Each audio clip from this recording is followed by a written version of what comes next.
आप सभी को भादो पूर्णिमा की हार्दिक शुभकामनाएं। पूर्णिमा तिथि का हिंदू धर्म में विशेष महत्व है। मित्रों, भादो पूर्णिमा का अर्थ है भाद्रपद पूर्णिमा। इस दिन पवित्र नदियों और गंगाजल से स्नान के बाद दान पुण्य का विशेष महत्व माना जाता है। पूर्णिमा के दिन किया गया दान पुण्य कई गुना फलदायी होता है। इसे धनदायक और संतानदायक व्रत माना गया है। जो लोग पूरे विधि विधान से पूर्णिमा का व्रत करते हैं और पूर्णिमा के दिन चंद्रमा का अर्घ देते हैं, उन पर भगवान विष्णु और माता लक्ष्मी की विशेष कृपा होती है। तो आइए जानते हैं पूर्णिमा व्रत की कथा। द्वापर युग में एक समय की बात है कि माता यशोदा जी ने कृष्ण से कहा, हे कृष्ण, तुम सारे संसार के उत्पन्न करता और पोषण करता हो, तो आज कोई ऐसा व्रत मुझसे कहो जिसके करने से मृत्यु लोक में स्त्रियों को विधवा होने का भय न रहे तथा यह व्रत सभी मनुष्यों की मनोकामना पूर्ण करने वाला हो। श्री कृष्ण कहने लगे, हे माता, तुमने अति सुंदर प्रश्न किया है। मैं तुमसे ऐसे ही व्रत को सविस्तार पूर्वक कहता हूँ। माता, ये विशेष फलदायी व्रत है पूर्णिमा का व्रत। इस व्रत को करने से मनुष्य की सभी इच्छाएं पूरी होती है और सौभाग्य की प्राप्ति होती है। पर इसके लिए स्त्रियों को द्वात्रिंशत् अर्थात 32 पूर्णिमाओं का व्रत करना चाहिए। इस व्रत को करने से स्त्रियों को सौभाग्य संपत्ति मिलती है। यह व्रत अचल सौभाग्य को देने वाला और भगवान शंकर के प्रति मनुष्य मात्र की भक्ति को बढ़ाने वाला है। यशोदा जी कहने लगी हैं, कृष्ण, सर्वप्रथम इस व्रत को मृत्युलोक में किसने किया था? इसके विषय विस्तार पूर्वक मुझसे कहो। श्री कृष्ण जी कहने लगे कि इस भूमंडल पर एक अत्यंत प्रसिद्ध राजा चंद्रहास जी थे। उनकी अनेक प्रकार के रत्नों से परिपूर्ण कातिका नाम की एक नगरी थी। वहां धनेश्वर नाम का एक ब्राह्मण रहा करता था। इस ब्राह्मण पत्नी अति सुशील रूपवती थी। दोनों ही उस नगरी में बड़े प्रेम के साथ रहा करते थे।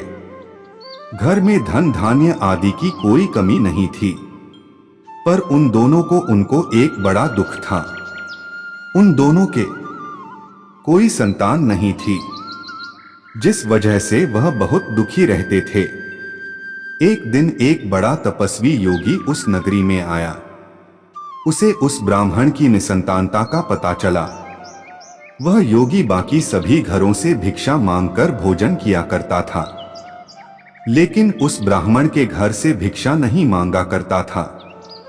एक दिन योगी गंगा किनारे भिक्षा मांगकर प्रेम पूर्वक खा रहा था कि धनेश्वर ने योगी को यह सब करते देख लिया। सब कार्य किसी प्रकार से देख लिया। अपनी भिक्षा अनादर से दुखी होकर धनेश्वर योगी से बोले, हे मुनि, और आप बाकी सभी घरों से भिक्षा लेते हैं, परंतु मेरे घर की भिक्षा कभी भी नहीं लेते। इसका कारण क्या है? योगी कहने लगा कि मेरा धर्म हमें इस बात की आज्ञा नहीं देता है, क्योंकि अभी आप गृहस्थ जीवन में एक सुख से वंचित हैं। आपके घर में कोई संतान नहीं है। आपके घर संतान होने पर मैं आपके घर से भी भिक्षा स्वीकार कर लूंगा। उन्होंने कहा कि जिसे संतान नहीं है, उसके घर से भिक्षा लेने से मेरे कुल और वंश में भी पतित हो जाने का भय है। धनेश्वर यह सब बात सुनकर बहुत दुखी हुआ और हाथ जोड़कर योगी के पैरों पर गिर पड़ा तथा दुखी मन से कहने लगा कि आप मुझे संतान प्राप्ति के उपाय बताएं। आप सर्वज्ञ हैं, मुझ पर भी अवश्य ही यह कृपा कीजिए। धन की मेरे घर में कोई कमी नहीं है, लेकिन मैं संतान न होने के कारण अत्यंत दुखी हूं। आप मेरे इस दुख का हरण कीजिए। यह सुनकर योगी कहने लगे, तुम चंडी की आराधना करो। घर पहुंचकर उन्होंने यह सारी बात अपनी पत्नी को बताई और खुद वन में चला गया। वन में पहुंचकर उसने चंडी की आराधना की और उपवास किया। चंडी ने 16 दिन उसको सपने में दर्शन दिए और कहा कि हे धनेश्वर, जा, तेरे पुत्र होगा, लेकिन उसकी आयु सिर्फ 16 वर्ष होगी और 16 वर्ष की आयु के बाद ही उसकी मृत्यु हो जाएगी। लेकिन अगर तुम दोनों स्त्री और पुरुष 32 पूर्णिमाओं को व्रत करोगे तो यह दीर्घायु हो जाएगा। जितनी तुम्हारा सामर्थ हो उतने आटे के दिए जलाकर शिवजी का पूजन करना, लेकिन पूर्णमासी 32 ही होनी चाहिए। सुबह होते ही तुम्हें इस स्थान के पास एक आम का पेड़ दिखाई देगा। उस पर चढ़कर एक फल तोड़कर अपने घर चले जाना। अपनी स्त्री को इस बारे में बताना। सुबह स्नान होने के बाद वह स्वच्छ होकर शंकर जी का ध्यान करके उस फल को खा ले। तब शंकर भगवान की कृपा से उसको गर्भ धारण हो जाएगा। जब ब्राह्मण सुबह उठा तो उसे उस स्थान पर आम का पेड़ दिखाई दिया और वह उससे फल तोड़ने के चढ़ा, लेकिन वह पेड़ पर चढ़ नहीं पा रहा था। यह देखकर उसे बड़ी चिंता हुई। उसने भगवान गणेश की उपासना की और कहा, हे दयानिधे, अपने भक्तों के विघ्नों का नाश करके उनके मंगल कार्य को करने वाले, दुष्ट का नाश करने वाले, रिद्धि सिद्धि देने वाले, आप मुझे इतना बल दें कि मैं अपनी मनोकामना पूरी कर सकूं। इसके बाद वह पेड़ पर चढ़ा और पड़े से फल तोड़कर अपनी पत्नी के पास पहुंचा। उसकी पत्नी ने अपने पति के कहे अनुसार इस फल को खा लिया और वह गर्भवती हो गई। देवी की कृपा से उसे बहुत सुंदर पुत्र पैदा हुआ। उसका नाम उन्होंने देवीदास रखा। माता पिता के हर्ष और शोक और अनंत प्रेम के साथ वह बालक असाधारण गति बड़ा होने लगा। भगवान की कृपा से बालक बहुत ही सुंदर, सुशील और पढ़ाई लिखाई में भी बहुत ही निपुण था। मुनि जी के कथानुसार उसकी माता ने 32वीं पूर्णमासी का व्रत रखा। जैसे ही बालक का 16वां वर्ष लगा तो दोनों पति पत्नी बहुत दुखी हुए। उनको लगने लगा कि कहीं उनके पुत्र की मृत्यु न हो जाए। उन्होंने सोचा कि अगर उनके सामने यह सब हुआ तो वह कैसा देख पाएंगे।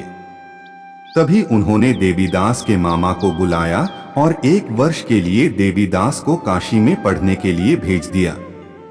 1 वर्ष के बाद उसे वापस लेकर आ जाना। देवीदास अपने माता के साथ एक घोड़े पर सवार होकर चल दिया। उसके मामा को भी यह बात पता नहीं था। दोनों पति पत्नी से 32 पूर्णमासी का व्रत पूरा किया। दूसरी तरफ मामा और भांजा दोनों रात गुजारने के लिए रास्ते में एक गांव में रुके। उस दिन उस गांव में ब्राह्मण की कन्या का विवाह होने वाला था। जिस धर्मशाली में वर और बारात के बाकी लोग रुके हुए थे, उसी धर्मशाला में देवीदास और उसका मामा ठहर गए। उधर कन्या को तेल आदि चढ़ने के बाद जब लग्न का समय आया तो वर की तबीयत खराब हो गई। वर के पिता ने अपने परिवार वालों से विचार विमर्श करके कहा कि यह देवीदास मेरे पुत्र जैसा ही है, मैं इसके साथ लगन करा दूं और बाद में बाकी सारे काम मेरे बेटे के साथ पूरे हो जाएंगे। ऐसे कहने के बाद वर के पिता देवीदास को मांगने के लिए उसके मामा के पास गए और उन्हें सारी बात बताई। मामा ने कहा कि कन्यादान में जो कुछ भी मिलेगा वो हमें दे दिया जाए। वर के पिता ने बात स्वीकार कर ली।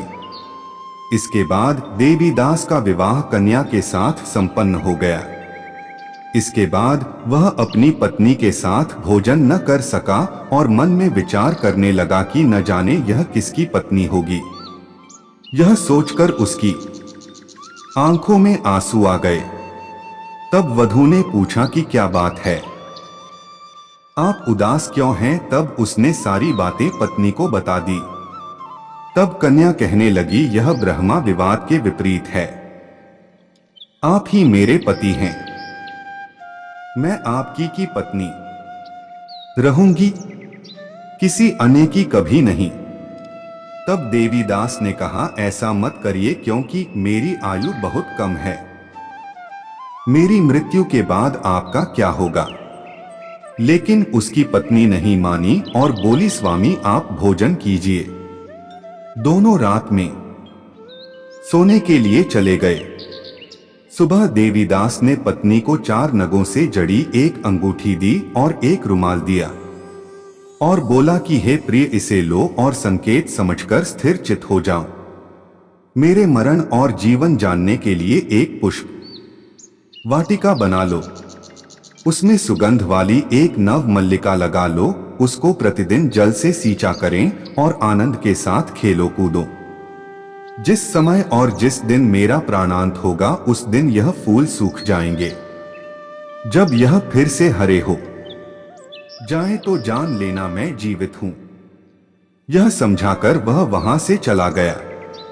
इसके बाद जब वर और बाकी बाराती मंडप में आए तो कन्या ने उसे देखकर कहा कि ये मेरा पति नहीं है, मेरे पति वह है जिनके साथ रात में विवाह हुआ है, इसके साथ मेरा विवाह नहीं हुआ है।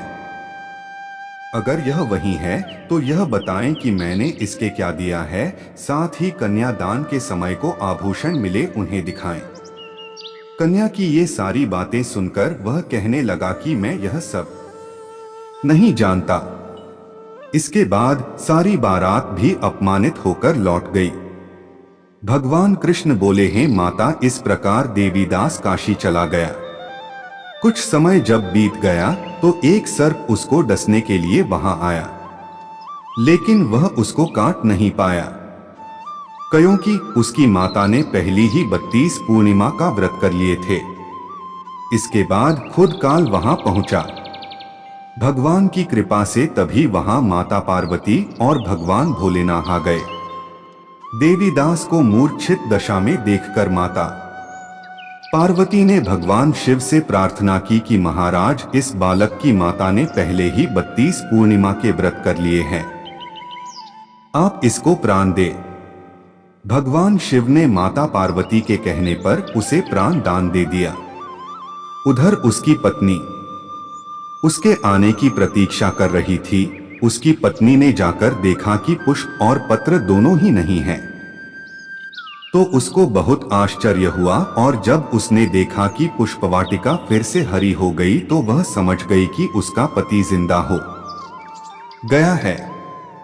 इसके बाद वह बहुत ही प्रसन्न होकर अपने पिता से कहने लगी कि मेरे पति जीवित हैं, उनको ढूंढिए। जब 16वां वर्ष व्यतीत हो गया तो देवीदास भी अपने मामा के साथ काशी से चल दिया। इधर उसकी पत्नी के परिवार वाले उन्हें ढूंढने के लिए जा ही रहे थे कि उन्होंने देखा कि देवीदास और उसका मामा उधर ही आ रहे थे। उसको देखकर उनके ससुर बहुत प्रसन्न हुए और उसे अपने घर ले आए। वहां सारा गांव इकट्ठा हो गया और कन्या ने भी उसे पहचान लिया। देवीदास ने इसके बाद अपनी पत्नी और मामा को लेकर वहां से चल दिया। उसके ससुर ने भी उसे बहुत धन दहेज दिया। जब वह अपने घर की तरफ चल रहा था तो उसके माता पिता को लोगों ने खबर कर दी, तुम्हारा पुत्र देवीदास अपनी पत्नी और मामा के साथ आ रहा है। ऐसा समाचार सुनकर पहले तो उन्हें विश्वास नहीं हुआ, लेकिन जब देवीदास आया और उसने अपने माता पिता के पैर छुए तो देवीदास के माता पिता ने उनका माथा चूमा और दोनों को अपने सीने से लगा लिया। दोनों के आने की खुशी में धनेश्वर ने बहुत दान दक्षिणा ब्राह्मणों को दी। श्री कृष्ण जी कहने लगे कि इस तरह धनेश्वर को 32 पूर्णिमाओं के व्रत के प्रभाव से संतान प्राप्त हुई। जो स्त्रियां इस व्रत को करती हैं वह जन्म जन्मांतरों तक वैधव्य का दुख नहीं भोगती हैं और सदैव सौभाग्यवती रहती हैं। यह मेरा वचन है। यह व्रत संतान देने वाला और सभी मनोकामनाओं को पूरा करने वाला है। तो बोलिए भक्तों, श्रीमन नारायण नारायण हरि, श्रीमन नारायण नारायण हरि हरि।